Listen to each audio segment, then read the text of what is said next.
पास पहुंचा तो कोई नहीं था। वो सोच में पड़ गया।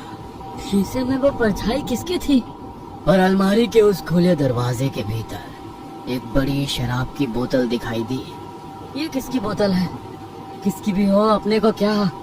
उसने शराब की बोतल उठाई और अपनी जेब में जबरन घुसेड़ने लगा। पहला कर्मचारी तेज कदमों से मोनालिसा के कमरे की तरफ चलने लगा। उसके दिमाग में शैतानी ख्यालों ने घर कर लिया था। पर ये पहली बार नहीं था। इससे पहले भी वो ऐसे ही कई महिलाओं को और लड़कियों को अपनी हवस का शिकार बना चुके थे। जिंदा तो जिंदा, पर महिलाओं की लाशों के साथ भी वो लोग घिनौनी कृत्य करने में जरा भी नहीं हिचकिचाते थे। मोनालिसा के कमरे के पास पहुंचा और दरवाजे पर लगा लॉक निकाला। कमरे के भीतर दाखिल हुआ तो वो महिला जमीन पर लहूलुहान हालत में पड़ी थी। उसने बेड पर नजर डाली तो उसके पैरों के नीचे से जमीन खिसक गई। वो सन्न रह गया क्योंकि मोनालिसा की लाश वहां पर नहीं थी। वह सोच में पड़ गया क्योंकि महिला कर्मचारी सुनीता अभी भी जमीन पर बेहोश पड़ी थी, किंतु मोनालिसा, उसकी लाश कहाँ गई? उसका गुस्सा फूट पड़ा।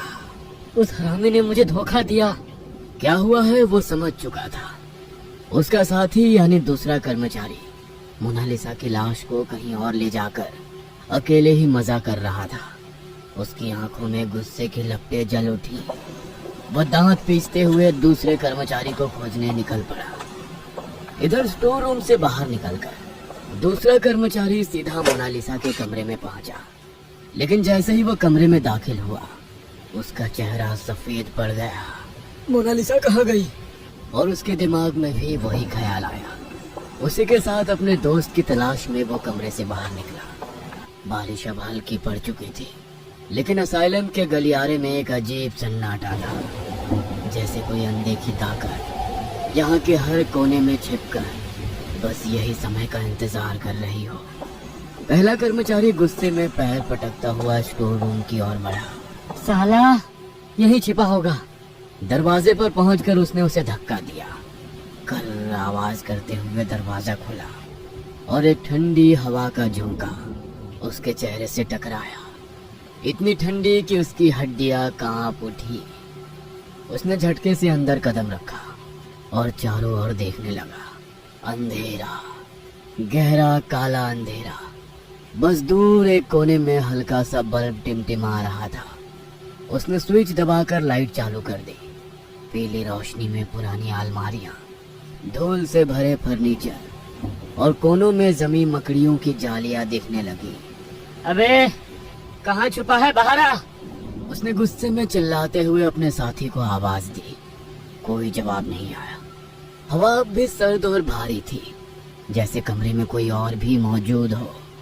उसने धीरे धीरे आगे कदम बढ़ाते हुए कहा, मुझे पता है, मोनालिसा को लेकर तू यहीं कहीं छुपा है। चल अब नाटक बंद कर, बाहर आ! अपने दोस्त को आवाज देते हुए वो आगे बढ़ने लगा। फर्श पर पड़े पुराने कागज और धूल उसके पैरों के नीचे दबकर सरसराने लगी। तभी उसकी नजर नीचे फर्श पर पड़ी। एक अलमारी के पीछे जमीन पर पड़ी मोनालिसा का चेहरा नजर आ रहा था। सफेद, स्थिर, निर्जीव। उसके मन में एक ही ख्याल आया, ये कमीना लाश को यहाँ घसीट कर ले आया और अब इसके साथ मजे कर रहा है।